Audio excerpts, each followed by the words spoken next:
Kamisan Kaltim, perawat ingatan menolak upah. Perkenalkan, saya Wawan. Saya akan membaca sebuah surat dari seorang jurnalis prematur pada Presiden Republik Indonesia oleh Maria Yuno. Kepada yang terhormat Bapak Jokowi, Presiden Republik Indonesia yang saya hormati dan saya kagumi. Bagaimana tidak, Bapak menjadi populer semenjak doyan belusukan menggunakan kemeja ketimbang setelan jas. Sungguh, Bapak telah berhasil membangun image rakyat yang tak dipunyai presiden sebelum Bapak. Kenalkan Pak, saya seorang jurnalis muda yang masih prematur, sepak terjang dan pengalamannya dalam dunia jurnalistik. Sungguh berat pekerjaan ini Pak. Saya berusaha sekuat tenaga menjaga idealisme, menjaga diri, mempertahankan keobjektifan sebuah berita dari godaan sejumlah materi dari elit yang kekuasaannya mungkin terganggu dengan berita yang saya sajikan hingga ke pemirsa. Tapi saya percaya ini adalah pekerjaan yang mulia. Senin tanggal 11 Desember 2017, kemarin Bapak Jokowi menghadiri acara anti korupsi sedunia dengan tema bergerak bersama memberantas korupsi untuk mewujudkan masyarakat yang sejahtera. Sungguh ini sudah tepat Pak. Tidak akan pernah rakyat rasakan sejahtera jika korupsi seolah biasa dan boleh memaklumi. Bahkan Papa yang duduk di kursi penguasa. Kami muak dengan drama ini Pak.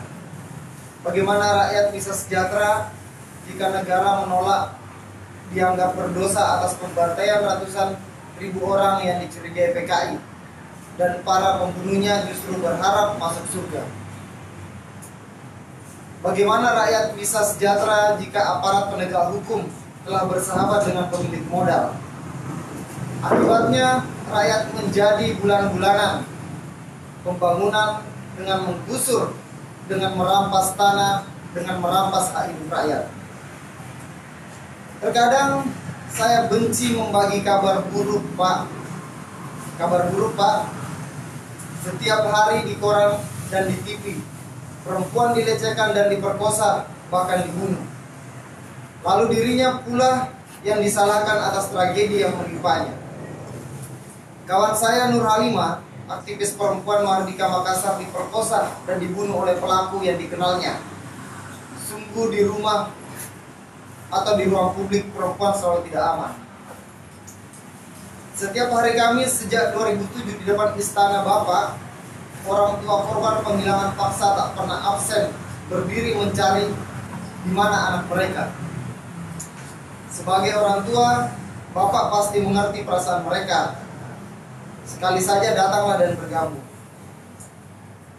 Dengarkan mereka dan penuhi janji penuntasan pelanggaran HAM di negeri kita. Bapak tahu Fidelis, seorang suami yang mencintai istrinya.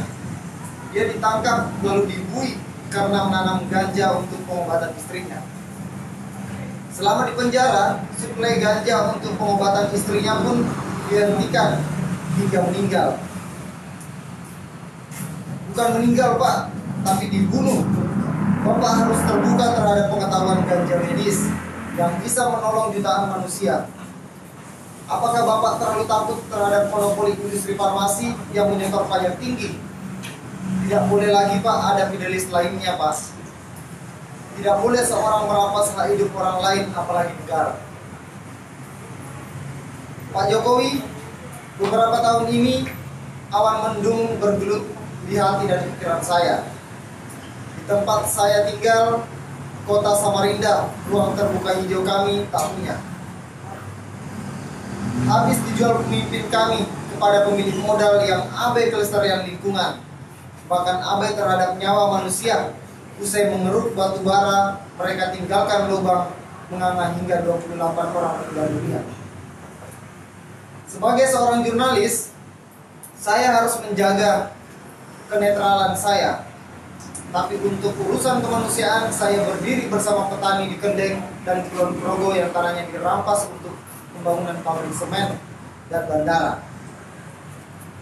Saya berdiri bersama korban pelanggaran HAM yang tak kunjung menemui keadilan. Saya berdiri bersama kaum miskin tak berpendidikan yang semakin sengsara karena koruptor bisa menawar hukum. Saya berdiri bersama 28 anak yang dirampas hak hidupnya. Saya berdiri bersama perempuan korban kekerasan.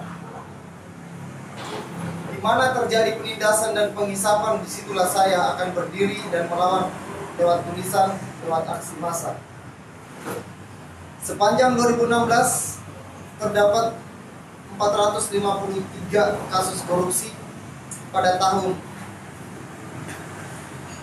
ini. Korupsi juga menjadi trending topik di media massa, mulai dari papa hingga bunda. Bukan lagi darurat, Pak, tapi ini adalah tragedi. Kita sudah di penghujung tahun. Semoga pemberantasan korupsi masuk di resolusi tahun 2012 Bapak yang utama. Saya mengerti tidak akan mudah, tapi jika kita semua berupaya, maka tidak ada yang tidak mungkin, Pak.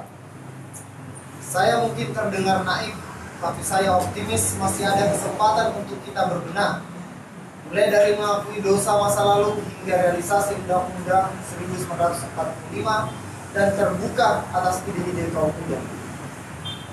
Terima kasih sudah membaca surat ini. Kamisan di depan istana setiap hari Kamis jam 3 sore sesekali. Mampirlah, Pak, dengarlah. Karena kami percaya keadilan dan kebenaran tak pernah utopis. Kami selalu optimis. Salam hormat, Samarinda, 14 Desember 2017. Terima kasih. Aksi Kamisan Kaltim, merawat ingatan menolak lupa.